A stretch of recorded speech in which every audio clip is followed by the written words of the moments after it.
Salam Bapak Ibu, Saudara-saudari yang dikasihi Tuhan Yesus Kristus. Berjumpa kembali bersama saya dalam program Renungan Pelita Kasih. Sebelum membaca dan merenungkannya, mari berdoa. Bapa kami yang di sorga, kami mengucap syukur atas anugerah keselamatan dan pemeliharaanmu di dalam kehidupan kami. Pada hari ini kami akan membaca dan merenungkan firman-Mu. Berkatilah kami melalui firman-Mu. Di dalam nama Tuhan Yesus kami berdoa. Amin.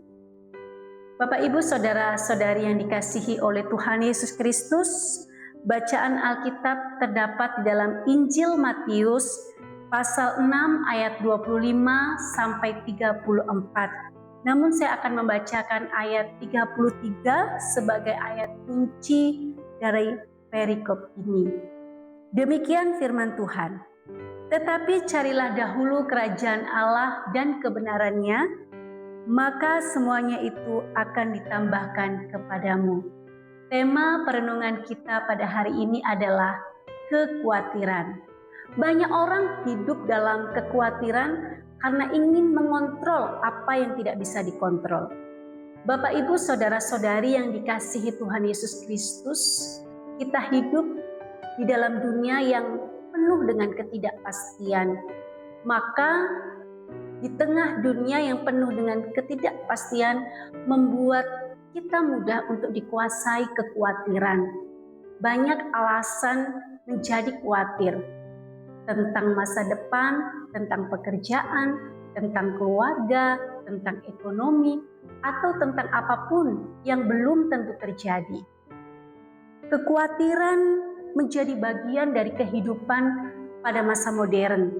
Apalagi ketika berita tentang krisis ekonomi, situasi sosial yang menekan, perubahan iklim, kemajuan teknologi yang dapat berpengaruh di dalam kehidupan manusia, membuat orang mudah dikuasai oleh kekhawatiran. Kalau demikian, mengapa Yesus di dalam ayat yang kita baca menekankan agar kita jangan khawatir? Apakah kekhawatiran itu sekedar masalah emosi atau ada persoalan rohani di balik kekhawatiran tersebut? Ada 3 alasan mengapa kita tidak perlu khawatir. Yang pertama, karena Allah berdaulat atas hidup kita. Mari kita perhatikan ayat 25 dan 26, demikian firman Tuhan. Karena itu aku berkata kepadamu, janganlah khawatir akan hidupmu, akan apa yang hendak kamu makan atau minum. Dan janganlah khawatir pula akan tubuhmu, akan apa yang hendak kamu pakai. Bukankah hidup itu lebih penting daripada makanan, dan tubuh itu lebih penting daripada pakaian? Pandanglah burung-burung di langit yang tidak menabur dan tidak menuai dan tidak mengumpulkan bekal dalam lumbung, namun diberi makan oleh Bapamu yang di sorga. Bukankah kamu jauh melebihi burung-burung itu? Bapak Ibu Saudara-saudari yang dikasihi Tuhan Yesus Kristus, Alkitab menyatakan Allah yang memberi hidup kepada kita, Allah juga yang bertanggung jawab memelihara kehidupan kita. Karena itu di dalam ayat yang kita baca, Yesus mengajak kita untuk menyadari dan mengimani bahwa jika Allah memberi hidup, bukankah Ia sanggup memeliharanya juga? Ini merupakan keyakinan iman atas kedaulatan Allah dalam memelihara kehidupan kita. Di dalam ayat yang kita baca, Yesus berkata, burung di udara tidak menabur atau menuai, namun Allah memeliharanya. Jika Allah memelihara dan peduli pada burung di udara, betapa lebih lagi Ia memelihara kita, ciptaan yang sangat dikasihinya. Alkitab juga menyatakan bahwa Allah bukan hanya menciptakan dunia, tetapi juga memelihara atau menopang seluruh ciptaannya. John Calvin menuliskan kalimat yang sangat menarik. Allah bukan hanya menciptakan dunia lalu meninggalkannya, tetapi Ia senantiasa menopang, memelihara, dan mengarahkan segalanya kepada tujuan yang dikehendakinya. Bapak, Ibu, saudara-saudari yang dikasihi Tuhan Yesus Kristus, kita tidak boleh dikuasai oleh kekhawatiran, karena kekhawatiran merupakan bentuk ketidakpercayaan kita kepada kedaulatan Allah yang dapat memelihara kehidupan ciptaannya. Seorang percaya yang sejati pasti akan percaya bahwa hidupnya tidak ditentukan oleh keadaan, melainkan oleh rencana Allah yang berdaulat. Yang kedua, karena kekhawatiran tidak mengubah apapun, ayat 27 sampai 30. Secara teologis manusia tidak berdaulat atas hidupnya sendiri, tetapi Tuhanlah yang berdaulat atas kehidupan manusia ciptaannya. Kita perhatikan ayat 27, Yesus berkata, "Siapakah di antara kamu yang karena kekhawatirannya dapat menambahkan sehasta pada jalan hidupnya?" Bapak, Ibu, saudara-saudari yang dikasihi Tuhan Yesus Kristus, kekhawatiran adalah usaha manusia untuk menggantikan kedaulatan Allah dengan kendali diri sendiri. Mengandalkan diri sendiri, mengandalkan dirinya sendiri. Di dalam ayat yang telah kita baca, Allah yang mendandani bunga bakung dengan kemuliaan melebihi Salomo. Ini bukti pemeliharaan khusus bagi ciptaannya. Inilah kedaulatan Allah di dalam kehidupan manusia, di dalam memelihara. Oleh karena itu, Bapak, Ibu, saudara-saudari yang dikasihi Tuhan Yesus Kristus, orang yang memahami anugerah Allah akan melepaskan kekhawatirannya karena tahu bahwa Tuhan yang berdaulat pasti sudah mengatur segala sesuatu untuk kebaikannya. Di dalam Roma 8 ayat 28. Pemeliharaan Allah di dalam kehidupan umatnya pasti baik di dalam pandangan Allah. Kekhawatiran itu merupakan keraguan kita sebagai manusia atas pemeliharaan Allah. Bapak, Ibu, saudara-saudari yang dikasihi Tuhan Yesus Kristus, orang percaya dipanggil oleh Allah itu untuk percaya bahwa Allah itu pasti memelihara umatnya itu dengan penuh kasih karunia.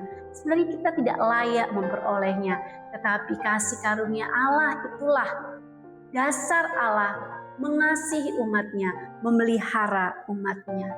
Karena itu di dalam kehidupan kita, hari lepas hari, biarlah dalam mulut kita berkata, "Bapa, terima kasih atas pemeliharaanmu hari lepas hari di dalam kehidupan kami." Mengapa kita tidak perlu khawatir?